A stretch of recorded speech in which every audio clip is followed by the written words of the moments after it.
एक तांत्रिक थे जो सन्यासियों को बहुत परेशान करते थे, बहुत तरह से उपहास करते थे, मंत्र का प्रयोग कर देते, अचला छूट गया, लंगोटी छूट गई, कमंडल गिर गया, दंड गिर गया, ऐसे कई तरह के, और उपहास करता है बड़े त्यागी हो सन्यासी। पूज्यपाद श्री धर्म सम्राट करपात्री जी के से सन्यासियों ने कहा बहुत बेइज्जती करता है सन्यासी। कहां है? तुमने बताया अमुक जगह। गए, नारायण नारायण नारायण, उसने अपने मंत्र का प्रयोग किया, कुछ नहीं। हाँ और भाई जितना पावर हो कर लो। उनका आप धर्म सम्राट करपात्री जी हो क्या? बोले आपको इस परिचय से क्या मतलब, आप अपना तंत्र का प्रयोग कीजिए, जब आपका हो जाए तब मुझे बताना, बस एक बार नारायण बोलूंगा। साष्टांग दंडवत हुआ महाराज क्षमा को। बोले आज के बाद किसी संत और सन्यासी, क्यों और सबके अंदर क्यों नहीं ऐसा हो? क्योंकि भजन नहीं। भजन में अमोघ सामर्थ्य, नाम में अमोघ सामर्थ्य, कोई भी तंत्र मंत्र जादू टोना कोई भी नहीं आ सकता। आप अकेले नहीं हैं, आपके आसपास शक्तियों की सुरक्षा है। आप क्या समझते हो, आप श्री जी के गोरे चरणारविंद की शरण में होते, श्री जी के चरणों में सुदर्शन चक्र, श्री जी के चरणों में कौमुदी गदा, श्री जी के चरणों में सब जो चरण चिन्ह है वो किसके लिए हैं? हमारे लिए ही तो है। हम भक्तों की रक्षा के लिए हुए हैं। श्री राधिका चरणारविंद की उपासना करने वाले उपासक की सुरक्षा चरण चिन्ह करते हैं। आप ऐसा ना समझना कि भूरी गोरी किशोरी नील कमल लिए हैं, कुछ तो है नहीं इनके पास, एक डंडा भी नहीं तो रक्षा क्या करेंगी। इनके चरण 19 चरण चिन्ह है, वो सदैव अपने जनों की सुरक्षा में रहते हैं।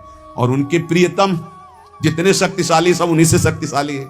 इसलिए निर्भय, निश्चिंत, निशोक। हाँ, अगर कोई प्रारब्ध भोग है तो वो अपने को भोगना है, मुस्कुराते हुए भोगना। ये नहीं मानना कि किसी ने कुछ कर दिया है, किसी की ताकत नहीं कुछ कर सके। भगवान नाम जापक का शरीर में जो दंड आता है, प्रारब्ध आता है, वो भोगना पड़ता है।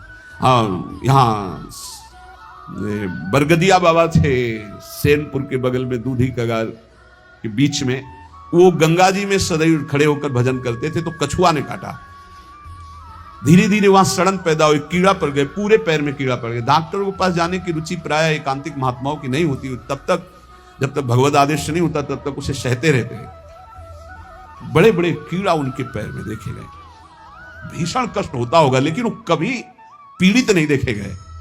अब ये प्रारब्ध भोग था उनका, और वो पहले से कह रहे थे सब लोग आते हो, जिस दिन प्रारब्ध उदय होगा उस दिन कोई नजदीक नहीं दिखाओगे। तो इतना सड़न और इतना कि सब बाहरी केवल सुख सुविधा, सबको ये भ्रम हो गया कि इतने बड़े भजनानंदी कहे जाते थे, जब इन्हीं के पैर में कीड़ा पड़े सड़ रहे तो इनका भजन क्या।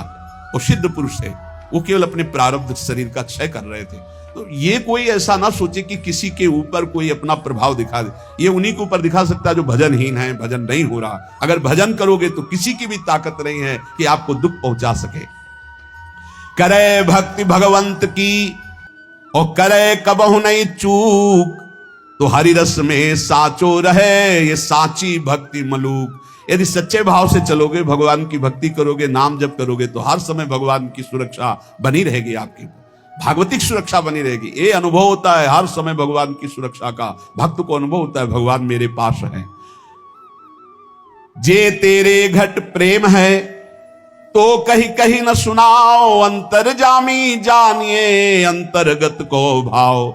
सुमिरन ऐसा कीजिए दूजा लखे न कोय, ओठ न फरक देखिए प्रेम राखिए गोय। ऐसा भगवान का भजन करो कि ओठ भी फड़कने न पावे, अंदर ही अंदर नाम चले, कोई जान न पावे तुम कितना नाम जप करते हो। अंतर्यामी भगवान का यदि चिंतन कर रहे हो तो किसी को बताने की, दिखाने की, जताने की जरूरत नहीं। और जब आप ऐसे भजन करोगे तो जहां जहां बच्चा फिरे तहां तहां फिरे जुगाए, कहे मलूक जहां संत जन तहां रमैया जाए।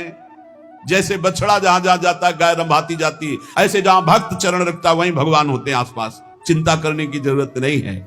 माला जपो न कर जपो, जिभ्या जपो न राम, ये उनका विश्राम पद है, उनका स्वयं का विश्राम स्थान है ये दोहा उनका। माला जपो न कर जपो, जिभ्या जपो न राम, सुमिरन मेरा हरि करे मैं पाया विश्राम। ये स्थिति है, ये स्थिति, ये स्थिति है। मैं हाथ से माला जपता हूं ना, जबान से नाम जप करता हूं। माला जपो न कर जपो, जिभ्या जपो न राम, सुमिरन मेरा हरि करे मैं पाया विश्राम।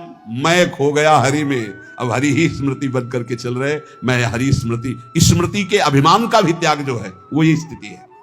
ये तुम न शुरू कर देना।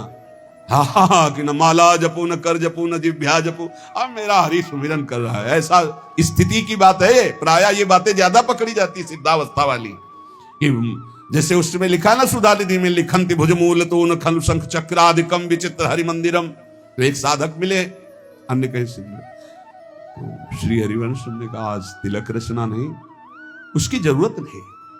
अच्छा, सुधानिधि नहीं पढ़े आप? उनका जी वो लिखंति भुजमूल तो न खलु शंख चक्रादिकम। उनका हरिवंश महाप्रभु से बढ़कर, महाप्रभु तिलक लगाते हैं, राधा वल्लभ जी तिलक लगाते हैं, गुरु जी तिलक लगाते हैं। श्लोक याद है तुम्हें, और उनके स्वरूप को नहीं याद है कि स्वयं आचार्य तिलक लगाते, इष्ट तिलक लगाते, गुरुदेव तिलक लगाते। ये सिद्धावस्था बहुत जल्दी पकड़ी जाती है। क्या सुना? बोले माला जपो न कर जपो, जिभ्या जपो न राम, लेकिन हर समय जपता रहूं विषयों को अभिराम। बड़े शोभा में है भोग, बड़े शोभा, इनका चिंतन। ये कहां है? स्मृति की, स्मृति का भी त्याग। मैं स्मृति कर रहा हूं, इसका भी त्याग। अखंड स्मृति चल रही। माला जपो न कर जपो, जिभ्या जपो न राम, सुमिरन मेरा हरि करे मैं पाया विश्राम। मेरा हरि सुमिरन करे मैं विश्राम को प्राप्त हो गया।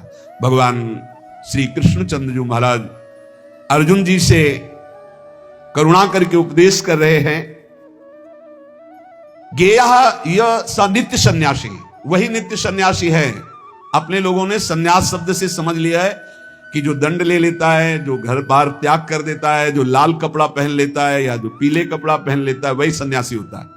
भगवान यहां सन्यासी की परिभाषा करे, गेया स नित्य सन्यासी यो न द्वेष्टि न कांक्षति, निर्द्वंदो ही महाबाहो सुखम बंधात प्रमुच्यते। हे महाबाहो, हे विशाल भुजाओं वाले, या जिनके बड़े महान होते हैं, गुरु या बड़े भ्राता। तो दोनों अर्जुन के बड़े महान हैं। भ्राता धर्मराज युधिष्ठिर हैं, गुरु जगत गुरु भगवान श्री कृष्ण है। इसलिए भगवान ने अर्जुन को कहा महाबाहो, तुम महाबलवान हो, तुम ऐसा कर सकते हो। क्या? किसी से द्वेष नहीं करना। सन्यासी कौन?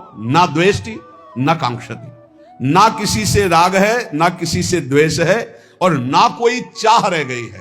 यह है कसौटी। पूज्य श्री सद्गुरुदेव भगवान जो बाल्यावस्था में स्वीकार किए थे, जिनकी पहली बार संसार से निकलकर शरण में हुए, वही अंतिम तक ले चल रहे हैं विविध रूप परिवर्तन करते हुए। उनका स्वभाव था, फलाहार करते थे एक बार 24 घंटे में, और नारियल का खप्पर था। अब जैसे कोई भिक्षा लाया, आलू घिया ऐसे उबाल के, ऐसे नमक नहीं। बड़े कड़े नियम उनके सन्यास के थे। खप्पर ऐसे स्वामी जी डालें, खप्पर पलट गया नहीं। तो पहले बता दिया जाता था बोलना नहीं, पूछना नहीं। अब जैसे आपने डाला, स्वामी जी और, बस वहीं हाथ रख देंगे, बस।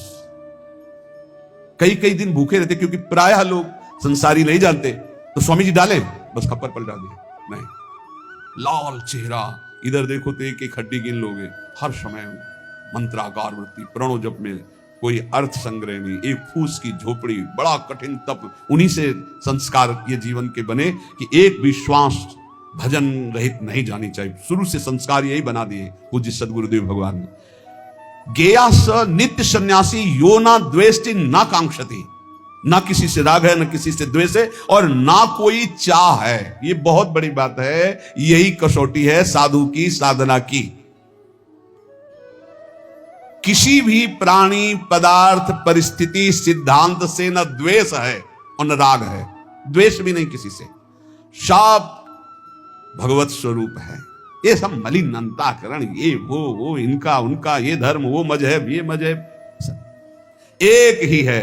हम सब परमात्मा के अंश, सब पूरा विश्व, हम सब परमात्मा स्वरूप ही हैं। अपने स्वरूप को भूलकर राग द्वेष में फंस गए, यही दुर्गति का कारण है। कोई अलग नहीं, कोई अलग नहीं, पूरे विश्व में कोई अलग नहीं।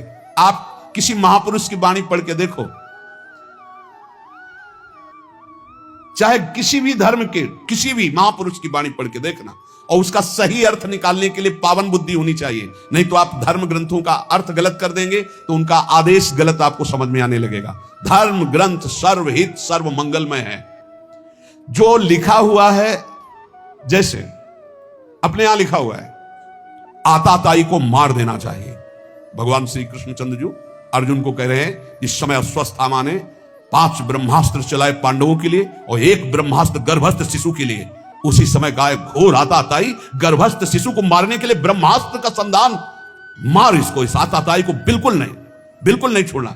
और फिर क्या कहा, ब्राह्मणत्व से युक्त ब्रह्म ऋषि को कभी जान से नहीं मारना चाहिए, मेरी आज्ञा की पूर्ति की जाए। मारना भी है और मारना भी नहीं। ऐसा ही किया अर्जुन जी ने, मुंडन कराकर उनका ब्रह्म तेज छीन करके निष्कासित कर दिया, हो गया मारना, और जान से भी नहीं मारा। शास्त्रों की आज्ञा को समझना बड़ा कठिन। भजन के द्वारा सबकी बुद्धि शुद्ध हो, ऐसा सोचना चाहिए। भजन के द्वारा ना द्वेष्टि ना कांक्षति, ना किसी से राग ना किसी से द्वेष और ना कोई चाह, वही सन्यासी है। बस इतने को पहचानो। भगवान कह रहे हैं गेया सा नित्य सन्यासी यो न द्वेष न कांक्षत। क्या है, किसी से द्वेष नहीं तो किसी से राग नहीं, राग द्वेष रहित और कोई चाह नहीं, यही सन्यासी का स्वरूप है। कितनी अंदर स्थिति है, इस बात को देख लो। ये भजन बल से जागृत होगी, क्योंकि जितना भजन करोगे उतने ज्ञान होगा, और ज्ञान से दिखाई देता है कि शरीरों से राग होता है, शरीर की क्रियाओं से ही राग द्वेष की उत्पत्ति होती। अनुकूल क्रिया तो राग और प्रतिकूल क्रिया तो द्वेष। और जितनी चाह है वो सब शरीर को लेके होती, स्वरूप को लेके नहीं होती।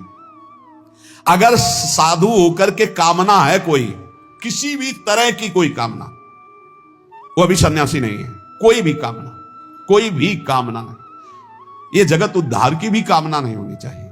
भैया जगत उद्धार नहीं होना है, अपना उद्धार होना है, अपनी दृष्टि बदलनी है। सर्वम खलमिदम ब्रह्म, किसका उद्धार करना है, अपनी दृष्टि का उद्धार करना है। जो किसी भी प्राणी पदार्थ परिस्थिति की कामना करता है, कांक्षति, वो सन्यासी नहीं। किसी भी प्राणी पदार्थ वस्तु सिद्धांत किसी भी मजहब से द्वेष करता है, वो सन्यासी नहीं। किसी से भी द्वेष नहीं, किसी से भी चाह नहीं। निर्द्वंदो ही महाबाहो सुखम बंधात प्रमुच्यते। श्री भगवान कह रहे हैं साधना जब कोई साधक आरंभ करता है तो उसमें द्वंद्व रहता है। भोगों में सुख है कि भगवान में सुख है, यह प्रश्न बना रहता है साधक के अंदर। गुरुजनों की शरण में रहे तो बच जाएगा, नहीं तो बहुत ही खोखला हो जाता है। साधना के आरंभ में साधक के अंतःकरण में द्वंद्व रहता है, बहुत ध्यान से सुनना। आवश्यकता तो है हमें भगवत प्राप्ति की, लेकिन रुचि है हमारी भोगों में। इस रुचि के ऊपर शासन चाहिए, शासन। अगर शासन नहीं कर सकते आप, तो अपने आप को गुरुदेव के चरणों में समर्पित करके उनकी शास्त्र की आज्ञा के अनुसार शासन में बंध के रहे। और बिना इसके बंधे सामर्थ्य नहीं आती कि अपने आप को शासन में ले ले। नहीं तो आवश्यकता भगवान के रुचि भोगों की है, सबकी आवश्यकता भगवान की है और रुचि भोगों की है। बस यही समस्या का समाधान नहीं हो पा रहा। साधना के आरंभ में साधक के हृदय में रहता है कि सत्संग करना, शास्त्र स्वाध्याय करना, विचार करना, नाम जप करना, ये परमात्मा प्राप्ति के लिए है। लेकिन वर्तमान में सुख भोगने के लिए जो मन इंद्रियां लालायित हो रही हैं, तो भोग ही से सुख मिलेगा ना, ये द्वंद्व बना रहता है। बहुत सुंदर बात है, और ये सबके अंदर बना रहता है। इसलिए साधक खूब भजन करना चाहता है, पर भोग और संग्रह को छोड़ना नहीं चाहता। भोग और संग्रह को छोड़ना नहीं चाहता। भजन से परमात्मा प्राप्ति, लेकिन जीने के लिए, सुखमय जीवन व्यतीत करने के लिए अच्छा खाना, भोगना, ये सब तो होना चाहिए। प्रायः हमें लगता है 100 में 95 और 5 ऐसे निकलेंगे जिनकी ये समझ में बात आ गई है कि भोग और संग्रह करने वाला कभी परमात्मा प्राप्ति कर ही नहीं सकता। और वो भगवान के वचन है। भोगैश्वर्य प्रसक्ता नाम तयापहृत चेतसाम व्यवसायत्मिका बुद्धि समाधो न विधीयते। भोग और ऐश्वर्य में जिसकी चित्तवृत्ति अपहृत कर ली गई है, उसकी बुद्धि कभी निश्चय नहीं कर सकती परमात्मा प्राप्ति का। तो 100 चलने वालों में 95 इस बात में फिसल जाते हैं कि भजन, साधन, पाठ, पूजा, दिनचर्या तो करेंगे, लेकिन मनोरंजन भी होना चाहिए। इंद्रियों को खान पान, भोग विलासिता, इससे रोज दिन आराम से कट रहा है। और वो ये नहीं जान रहे कि अंधा बटे पड़ा चबाए, ये जो हम कर रहे हैं, हमारी सारी साधना मिट्टी में मिल रही। अब वो संग 2 प्रकार का करता है। एक करता है भागवतिक संग, जैसे सत्संग हो रहा है, और एक करता है भोगों वाला संग, क्योंकि उससे उसके मना इंद्रिय की पूर्ति होती रहेगी। और इससे सोचता है कि भगवान तो मिल ही जाएंगे, पर वो बड़े कृपालु हैं, प्राप्ति तो हो ही जाएगी। अब उसके भावों में परिवर्तन, जब वो भोग भोगता है, क्योंकि भगवान के मार्ग का साधक है, तो उसके अंदर जलन पैदा होती है, गलत तो हूं, ये ठीक नहीं। पक्का आप देख लीजिए, अगर थोड़ी भी भक्ति कर रहे हो तो आप जब गलत भोग भोगोगे तो आपके हृदय में एक पश्चाताप होगा, एक घृणा होगा, एक जलन होगा, एक ऐसा लगेगा हे भगवान कब मैं सुधरूंगा। ऐसा होने पर भोग भोगते समय भी वो अशांत रहता है, क्योंकि सत्संग करता है, साधन करता है, तो भोगों में उसे शांति कैसे मिल सकती है? उसके अंदर जलन होती, मैं गलत हूं। करते समय भी, भोगों को भोगते समय भी उसके अंदर रहता मैं बहुत नीच हूं, मैं गलत हूं, ऐसा कैसे दूर हो हे भगवान, कैसे दूर। उस समय भी वो सुखानुभूति नहीं कर सकता। अब साधक के अंतःकरण में ये द्वंद्व बना रहता है कि भोग सही है या परमात्मा भजन सही है। इस द्वंद्व पर टिका हुआ 50 वर्ष निकल जाते हैं साधना करते, 50 वर्ष निकल जाते हैं, और गुरु कृपा पात्र पहले ही सीढ़ी से काट के फेंक दिया उन्होंने। नहीं, भोग संग्रह ये सब नरक आदि की प्राप्ति के कारण निर्विकार भाव से भगवान की बहुत जल्दी लाभ प्राप्त। इसीलिए कहा है कि गुरु सेवा तज करहि जबान, यह है अधर्म यह है सभान, कान न रसिकन में रहा है। उसके हृदय में जो गुरु कृपा पात्र होता है, उसके हृदय में रहता है संसारिक और भोग संग्रह तो सब भोग रहे हैं, अगर इससे तसल्ली होती तो सबको शांति मिल जाती। नहीं, मैं ऐसा गलत मार्ग अपनाऊंगा नहीं। वो परमात्मा तत्व की तरफ एक निश्चय करके निर्द्वंद होकर चल देता है। नहीं तो भाई आपको सच्ची कहते हैं, चलने वालों में 95% बैलेंस बना के चलते हैं, इतना तो चलेगा। और ये बात भगवान की भूल जाते हैं कि भोगेश्वर प्रसक्ता नाम तया प्रहृत चेतसाम व्यवसायत्मिका बुद्धि समाधो न विधीते। वास्तव में संसार का बहुत जन्मों से महत्वंताकरण में बैठा है, इसलिए वो भोग बहुत प्रिय लगते हैं। आज सामने भोग उपस्थित हुआ, भोग लेते, भगवान तो क्षमा ही कर देंगे। भगवान कहा है हम स्वाम स्वरूपापे भ्यो मोक्षयिष्यामि मा शुचा। अब ही एक बार गलती मान लेंगे भगवान से, पर ऐसे को क्षमा नहीं मिलता, ध्यान रखना। क्षमा मिलता है कि अब लो नसानी अब ना न सही हो, ऐसे कुछ क्षमा नहीं मिलता है, ऐसे का प्लस होता जाता है। जो साधक प्रायः इस बात को पकड़िए, भोग भोगते हुए भगवत प्राप्ति चाहता है, वो दूसरों से सुख लेने की भावना वाला होता है। उसका शरीर और पदार्थों में ममत्व होता है, अंतःकरण मलिन होता है, इसीलिए उसकी रुचि भोगों में होगी, वो अंदर चाहत भगवान की प्राप्ति की होगी।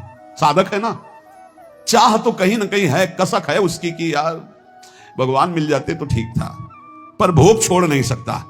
ये द्वंद्व बना ही रहता है बहुत से साधकों के अंदर। साधक के द्वंद्व में विचार पक्का ना होने के कारण कैसे सुख भोगूं, कैसे आराम भोगूं और कैसे भगवान मिल जाए, दोनों, इसीलिए द्वंद्व चलता रहता है। ये बहुत बहुत सच्ची बात है, बहुत सच्ची बात है। ये बहुत बहुत ज्यादा मात्रा में फैला हुआ है यही बात। वो भजन भी कर रहा है, सत्संग भी सुन रहा है, सब प्रवचन सुन रहा है, प्रवचन कर रहा है, पर उसके अंदर की भावना में मन और इंद्रियों को रोककर परमात्मा के सुख में लगाने की नहीं, मन और इंद्रियों के अनुकूल भोग भोगने की, ये भी नहीं छोड़ सकता और वो भी नहीं छोड़ सकता। इसलिए बहुत लंबा समय चला जाता है, उसके हृदय में कोई भगवदानंद की स्फूर्ति नहीं होती। निर्द्वंद होना मुख्य बात है। ये राग द्वेष अपने आप मिट जाएंगे जहां निर्द्वंद हो जाओगे। विचार करना चाहिए निर्द्वंद होने के लिए कि सब अनुकूल भोगों को भोग रहे हैं, प्रतिकूलता जबरदस्ती भोगनी पड़ती है। प्रतिकूलता कोई भोगना नहीं चाहता, अनुकूल भोगों को सब भोग रहे। क्या इनको विश्राम मिल गया क्या? नहीं ना। तो एक बार हिम्मत करके हटो भोगों से। भोग भोगने से जब तक हटोगे नहीं तब तक परमात्मानंद स्फुरित नहीं होगा। अगर निर्द्वंद हो गए तो सुखम बंधात प्रमुच्यते, सुख पूर्वक संसार बंधन से मुक्त हो जाओगे। अनुकूलता प्रतिकूलता ये आएगी प्रारब्धवशात, लेकिन भोगो मत ना अनुकूलता को ना प्रतिकूलता को, सम रहो, सम। वो स्वरूप की तरफ जब दृष्टा भाव होगा तब सम होगे। पहले अनुकूलता में गाढ़ फंसे हुए, प्रतिकूलता तो जबरदस्ती भोगनी पड़ती है। अनुकूलता का त्यागो। स्वयं आप विचार करो, नाप इंद्रियो, बहुत ध्यान देने का एक गूढ़ विषय, इसीलिए धीरे धीरे बोल रहे हैं।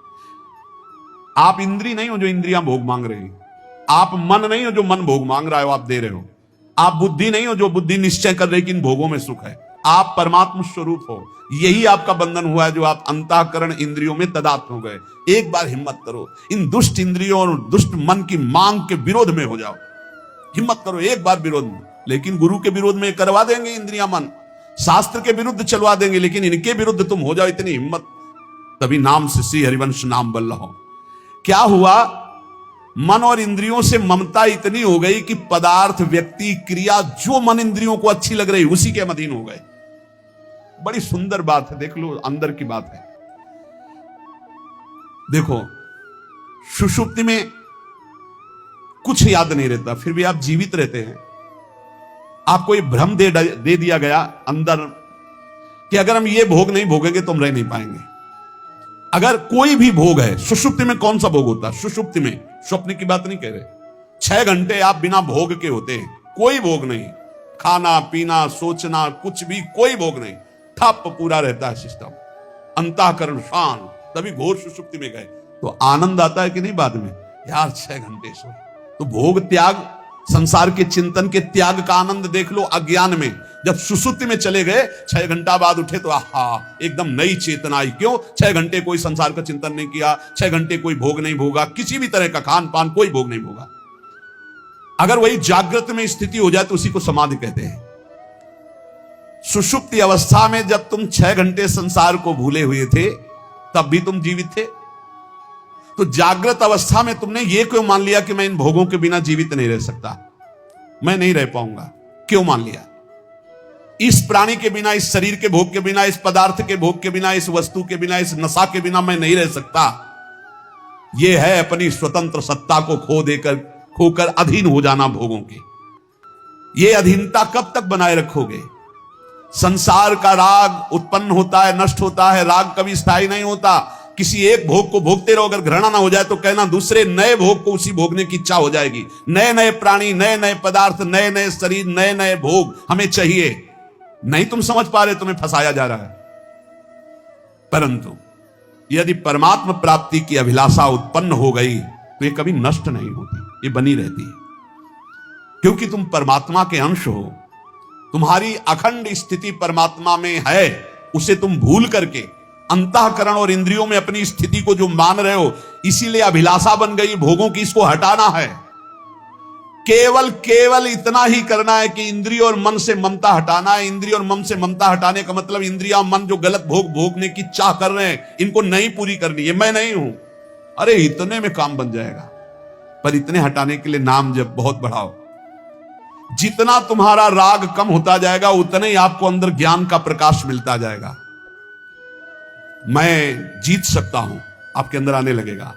मैं जान गया हूं, ये अभी तक मुझे डरवा रहे थे, मैं इन भोगों के बिना भी रह सकता हूं। नहीं, बहुत डरवाते हैं, इसके बिना मैं नहीं रह सकता, इसके बिना मैं नहीं रह सकता। राग और द्वेष जितने भी साधन है सबको चाट जाता है।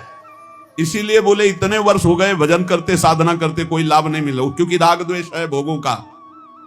राग द्वेष मिटा के नित्य प्राप्त परमात्मा की अनुभूति स्वतः ही हो जाएगी। परिश्रम करना है केवल राग द्वेष मिटाने के लिए, इन इंद्रियों को भोगों से हटाने के लिए।